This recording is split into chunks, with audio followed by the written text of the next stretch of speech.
I'm delighted to say that joining me on the Godcast this week is Jennifer Johnston. Jennifer is a mezzo soprano singer. We'll be talking to her about her career and perhaps how faith or is involved or not in the work that she does. I hope you enjoy the Godcast. If you do, then please do follow me on X or Blue Sky. You'll find me there at Alex DJ Frost, or even perhaps consider subscribing to the YouTube channel. But for now, please do enjoy this Godcast with Jennifer Johnston. Well, I'm delighted to say that joining me on the Godcast this week is Jennifer Johnston. Jennifer is a mezzo soprano singer coming out of the Liverpool stable. Jennifer, it's wonderful to welcome you to the Godcast. How are you? Thanks very much for having me. I'm fine, thanks. I'm just looking out the window though, and the weather's horrendous up here in the northwest. So I hope you might even be able to hear on the microphone how heavy the rain is outside. All right, where are you? Are you in Liverpool now, or? Yeah. Oh, right, that's weird because I'm not far away. I'm probably about 40 miles away in Burnley, and the sun is glorious and it's really beautiful. But there are storms on the way, aren't there? Yeah, it's winter, isn't it? Yeah. Half of the So, course. so Jennifer, mezzo soprano singer. I'm really interested to talk to you about your career in music. Let's perhaps take a bit of a trip down memory lane. When did you first realize that you could sing? Well, it wasn't even me really. My mum, I remember vaguely being made to sing in front of her friends because as soon as I could talk, I could sing in tune. And she was a teacher, and thought this is a bit strange. I don't know if this is normal. So um, I remember always singing, if that makes sense. I don't remember a time when that wasn't part of life for me. My parents were in a folk band, and both of my parents can sing well, although my dad can't read music and my mum can, but neither of them were trained. So they used to have us, my sister and I, and them together with my grandparents. We always used to do a lot of singing in the house. There were always a lot of jokes about it. Friends of my parents would call us the Von Johnstons and so on. But it was part of our existence growing up. So when I was at prep school, where my mum taught, actually, the headmistress, I don't know if she'd been told by my mum, but I remember being hauled out of class age 6 and made to sing to her by myself in the hall at school. And I was given my first solo that Christmas, the Angel Gabriel. And 6 is little to do things like that. But I was so much louder than everybody else that it was part and parcel of um, you know, owning that I then had to show other people. Yeah, well, I was wondering how it evolved and whether you got the lead roles in all the school productions and things. Did that was that a continuing then from being 6, to 8 and 10 and 12? How did Um, it progress? Sort of. At the age of 7, I made the choice not to do brownies anymore at church and joined the church choir. And then I think when I can't remember how old I was, but I became head chorister. I remember being very proud of my medal with a purple ribbon that I used to wear around my neck every Sunday. Um, but then I got to senior school, and of course there were other people. So, in fact, I don't think they were really even aware of me to begin with. Um, there was a turning point though. There was a concert, Christmas concert at school, which in fact was in a church, and um, I don't know how it had come about, but the director of music, who very sadly died actually this year, had asked me, apparently you can sing, do you want to do a solo? And I said, oh, okay. So my singing teacher, who was amazing but had nothing to do with school, and I chose an old Italian aria, what we call aria antiche, which is really baroque, quite unknown and really beautiful. And I remember standing singing this, and there was complete silence. And that's rare when you've got a bunch of, well, kids, not least. And afterwards, the response was overwhelming. And then all of a sudden, so I think I was 14 or 15 at this point, all of a sudden they were interested. But I auditioned for the National Youth Choir and I didn't get in. So instead, at 15, I joined the Royal Liverpool Philharmonic Choir and remained there for 3 years when I was, obviously went to university at 18. And that was really transformative and important for me because I started and very quickly was given my professional debut, really, where I sang The Voice from Heaven in Honegger's Joan of Arc at Liverpool Cathedral with Libor Pesek conducting the full orchestra and a whole bunch of other soloists who now I know well. They were all really big names already at that point. But I found the programme and I know them all. So I texted them all a photo of it saying, you met me before you even realised. So it's funny that should have been so important, but it was. And it also exposed me to this world of professional singing and professional music making. So when I went to university aged 18, although I read law and I became a barrister to start with, I understood what professional singing looked like. So then, things changed later, but into professionally for me. But I owe the Liverpool Phil a lot, really. There's one thing to have a wonderful voice and have the talent. What about the kind of the affinity towards the music, Jennifer? I always wondered about that. As a young girl growing up, you've got an introduction to choral music. Was that, I suppose, two questions. Was that an instant kind of attraction? Did you enjoy it? I mean, we've started a youth choir where some of the kids have come to it a bit later, and we're in an urban context. It's kids off the estates, and it's quite difficult getting them to kind of be attracted to choral music. They want to sing. We're currently singing the Beatles' "Let It Be," which is fine. But what about yourself? How did you fall in love with the music quickly, or was it an endeavour? I think it was a mixed bag, really. I wasn't brought up in a household where classical music was really played. I mean, my dad's favourite bands are Queen and Status Quo and ELO and the Eagles and all that. So, I don't remember being exposed to classical music there particularly. My mum would listen to a bit. And actually she's surprising in a way because she came from a family where my grandfather was very musical. Well, both my grandparents actually were very musical. My grandfather played the organ and so on, and she grew up singing in the church choir and so on. So she had far more knowledge than my dad, who'd not had any exposure to any of that. But even so, it was just a normal household growing up. It wasn't nobody was educated in music in the way that I am now.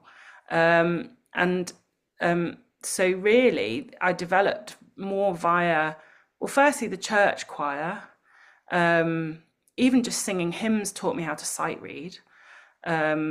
We didn't do many psalms, which I think was probably a good thing because that's enough to put anybody off forever, having to sing endless psalms all the time.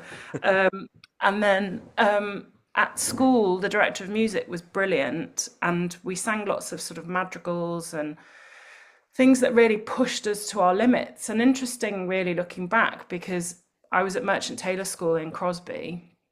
As I say, my mum was a teacher there, so I grew up going there for my whole school career, pretty much, apart from the very first year at school where I was at a state school. Mr.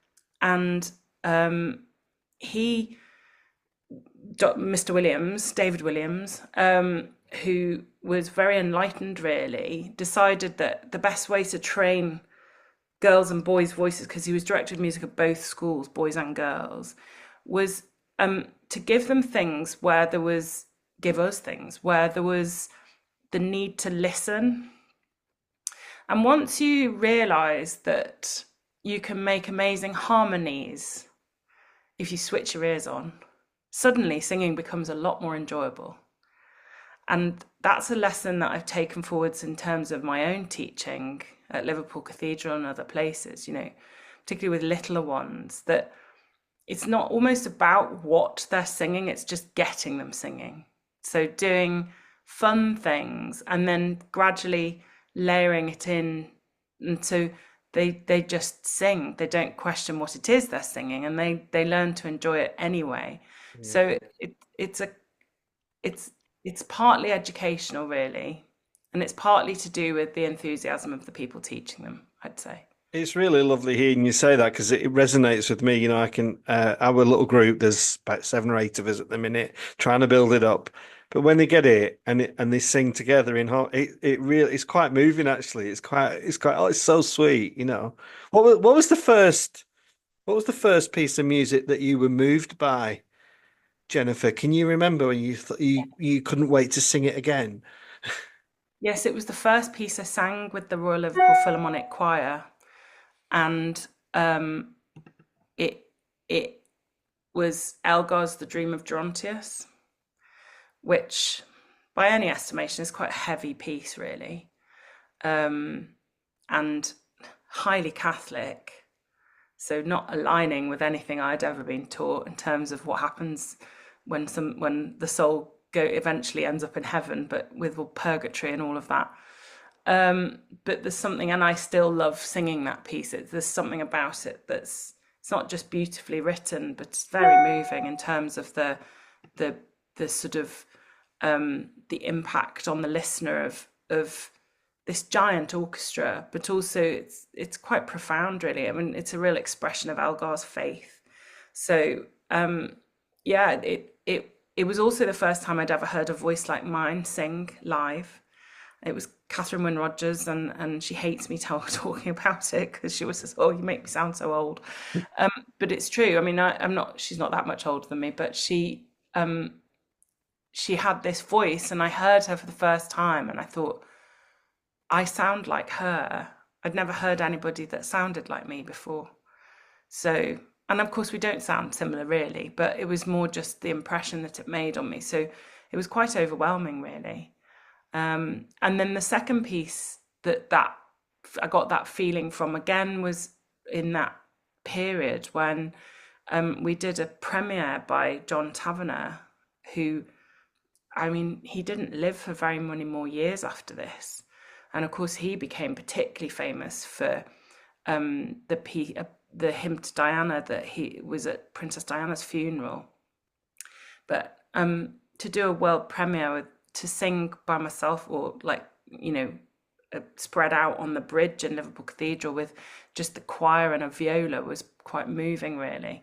And I think it opened my eyes in many respects to music that I'd never had any exposure to. But I suppose when you're 15, you're quite impressionable, really, even if you would like to think you're not. Mm.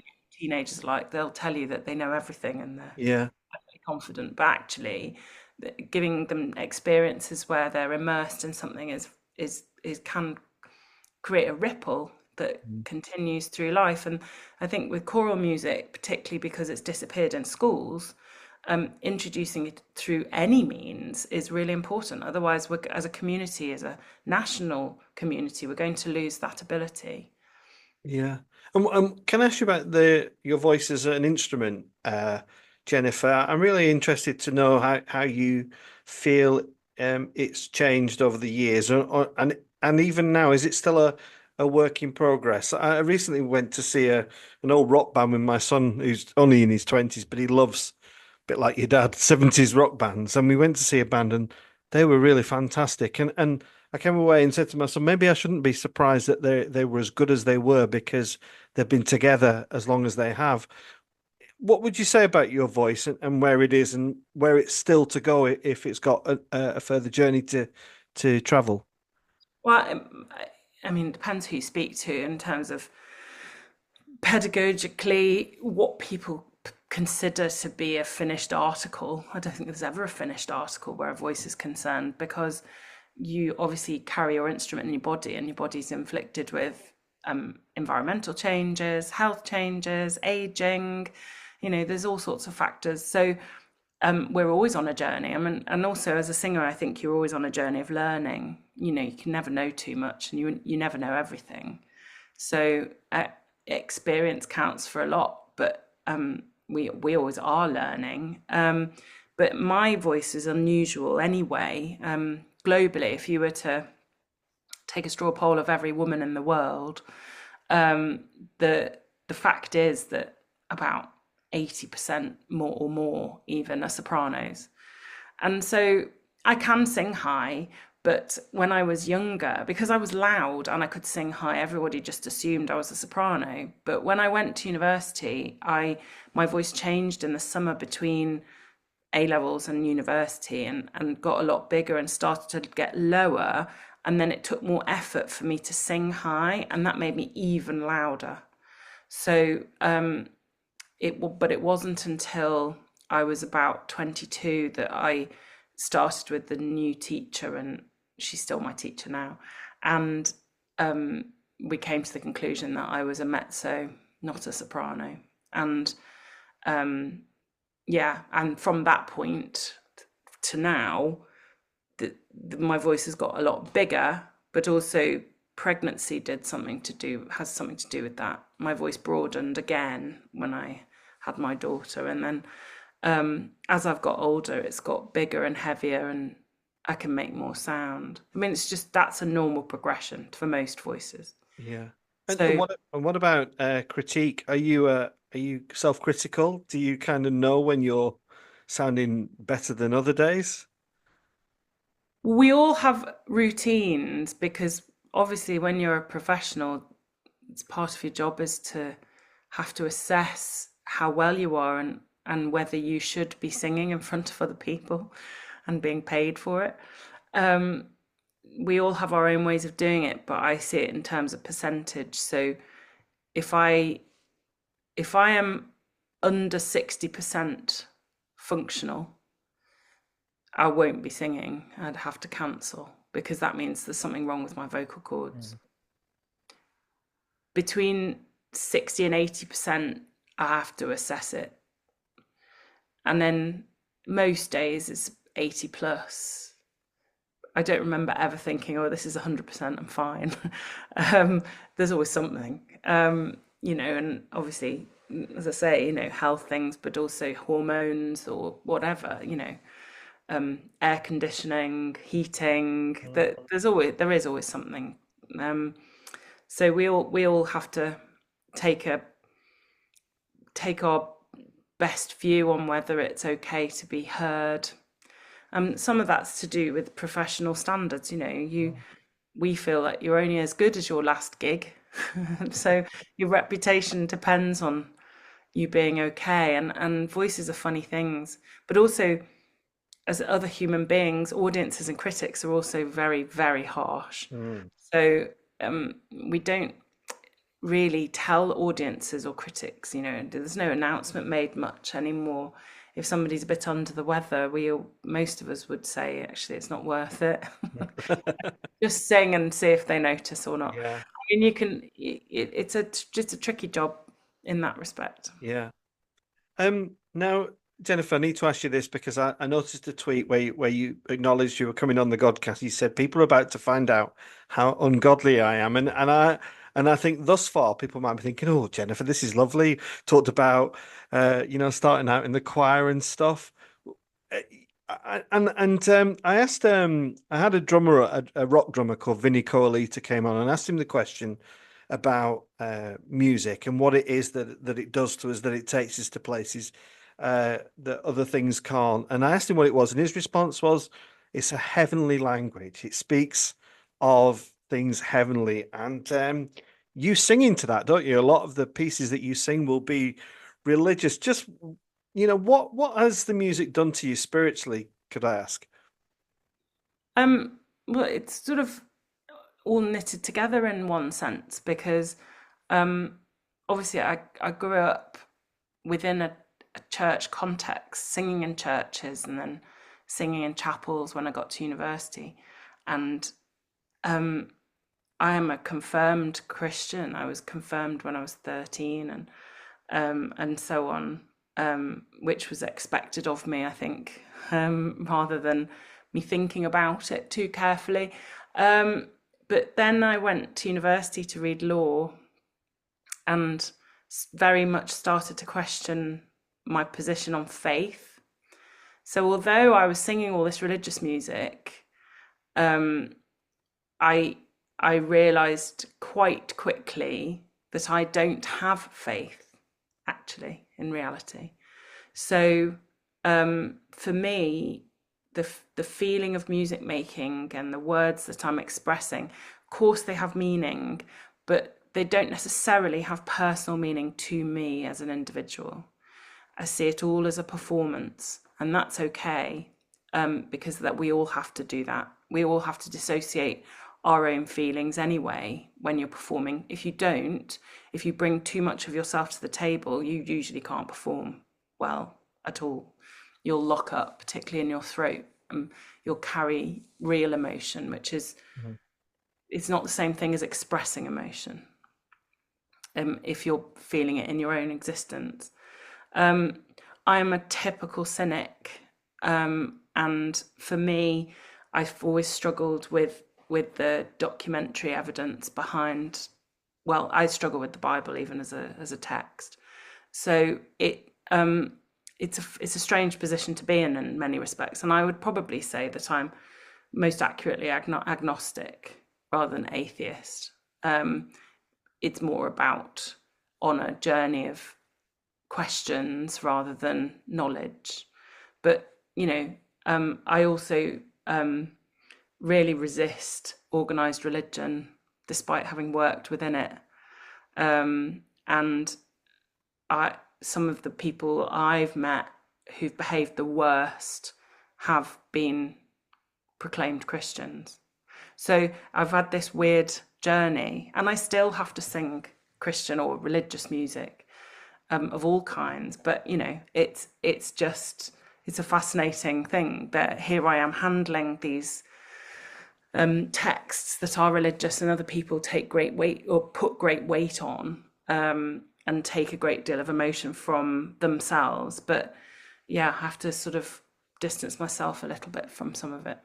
I find that so fascinating, and it resonates with me, which might surprise people who are watching. As a priest in the Church of England, recently, I don't want to get into the recent politics of the church, but sometimes you see and read and learn of such tragedies and abuse and all this, and you think, well, goodness me, and it is a daily wrestle for me, actually, not so much about the faith, but more about the institution.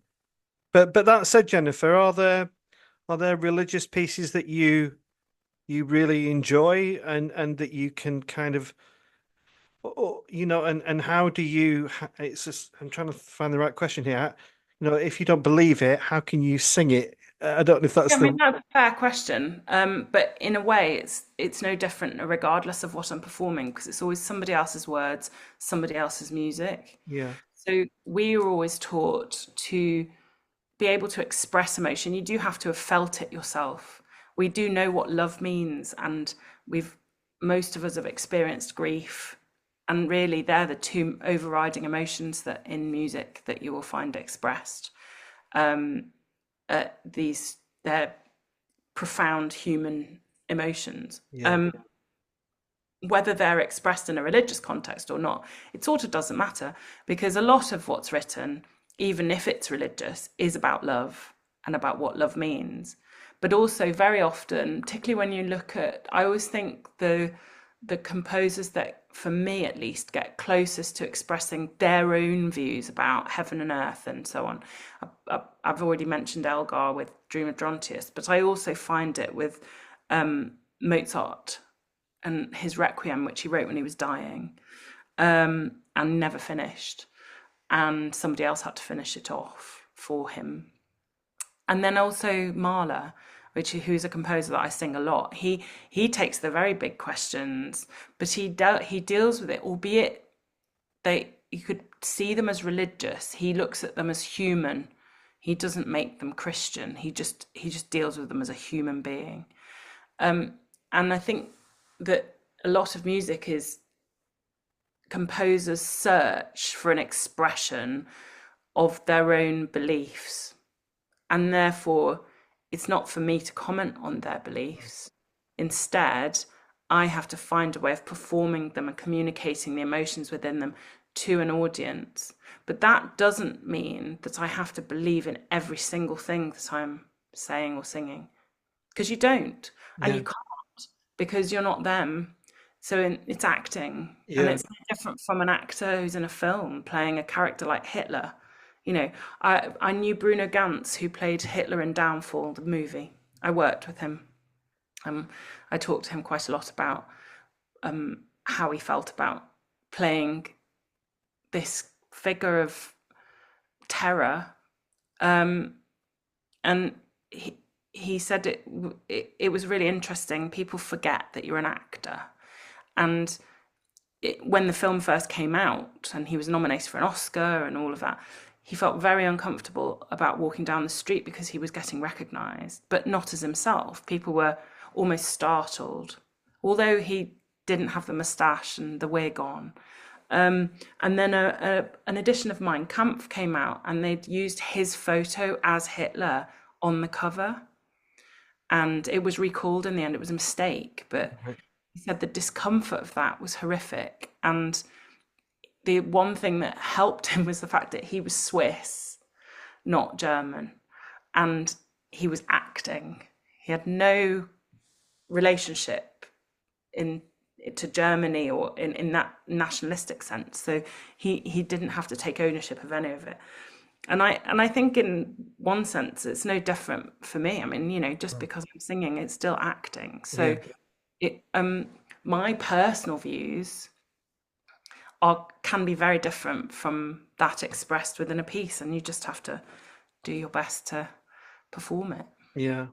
It's really fascinating, Jennifer, 'cause I love music of all genres, and I think there's also just an appreciation of the craft of the writing as well. You know, one of my favorite religious pieces of all is In the Bleak Midwinter. I just Which think one? the I'm not, well, In the Bleak Midwinter, that one. I don't like that one. Well, okay. I like the dark. Yeah. You sang the Holst, and I Yeah, like the dark version. but what I was going to say, Jennifer, is that whichever piece you like, it's the words that you know, and Yes, there's and they another. catch in my throat actually. I've Yeah. I've sung the In the Bleak Midwinter, the dark version, quite a lot in my life. And I was artist in residence with the Royal Liverpool Philharmonic Orchestra. And actually it was before I started that, but that I did their Christmas concerts, and I had to choose some solo pieces, and I chose In the Bleak Midwinter. And the words that always catch in my throat are, what can I give him, poor as I am? Mm. Because, you know, we all have generosity of spirit within us, and not everybody demonstrates that. Yeah. And I feel quite strongly as a society that I have quite a strong social conscience. Anybody that follows me on social media will know that. And I think that as time has gone on, we've become less and less conscious of those around us and very selfish. And I think the pandemic made that worse. So when you hear something like In the Bleak Midwinter, even though as I say, I don't really have any religious belief, I do believe that as a society we should look after everybody. So it's an interesting Yeah. thing. And that lyric is what you just said is the one that does it for me. But then also there's the capacity for, again, please forgive me because I do come from a more contemporary love of music. My favorite band in the whole world is Depeche Mode. And they wrote a song years ago called Blasphemous Rumors, which was probably the most anti-Christ song since I'm an Anarchist by Johnny Rotten. But it actually had the opposite effect for me. It made me think about, it really was the catalyst for me exploring a faith of any description, was that song that was so anti-Christian, anti-Jesus that sometimes it can have that effect, can't it? Music. Well, I just think that there's no rhyme or reason sometimes to why a particular piece or a particular composer's music will have an effect on you. What you have to do, particularly with young people, is expose them to as much as possible and let them decide what moves them and what matters to them. The biggest problem we have now is that music education in schools has almost disappeared in many places. And so they're not being allowed to discover things. And so instead we're having we're going through a period where young people will eventually come to music as a whole, even via other means, maybe computer games or like going down a rabbit warren on YouTube or whatever. But young people, I find, are very open-minded about some of it. I really therefore resist some of the criticism of classical music and opera that we get, which is that it's elitist and it's only for a certain section of society. That's nonsense. It's absolute nonsense. And some of that's been made worse because if children are not introduced to sort of the likes of opera at a young enough age, and then they're told this isn't for you, they won't investigate it for themselves. So there's all sorts of things wrapped up in all of that. But ultimately, music is music, and we should all be able to like and listen to and appreciate and enjoy whatever it is that we want to, rather than being dictated by other people. And that sort of music snobbery I don't appreciate. I mean, I have a music taste beyond classical music and opera. I mean, I only listen to it for work. I'm allowed to listen to other things and enjoy other things. I was gonna say, what do you enjoy listening to outside of the genre that you're part of? Well, I mean, obviously, being a Scouser, the Beatles loom large. I listen to lots of things. I really like jazz, but more on the traditional end of things, because for me it's about vocal ability and so on. I don't like instrumental jazz so much. It's about the voices. Um, So what and we're talking, like Ella Fitzgerald, that kind of thing? yeah, but modern day, like, Yeah. excuse me, there's an amazing young American, Samara Joy, who's won lots of Grammys the last time they were awarded, and Cecile McLaurin Savant, and there's a whole raft of younger, very talented performers. And they're almost adjacent to classical music. I mean, Cecile does a concert which is Baroque music as well as jazz. So that they've got their sort of feelers and so on into my world. So there's a relationship there.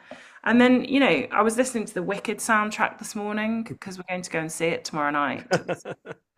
And I really love lots of different types of things, including musical theatre, including pop, broad taste, I suppose. Yeah. Well, if anybody's interested, Kerry Ellis, who was in Wicked, is also been a guest on the Godcast, so do check Kerry out. Jennifer, I've thoroughly enjoyed talking to you. What's Christmas looking like? Have you got a busy schedule, or is it a time to just do a bit less? How is it for you? It's funny, really. I mean, I'm a mezzo, but I'm quite a low voice, but I'm also got a big voice, and that makes me not a Christmas voice, funnily enough.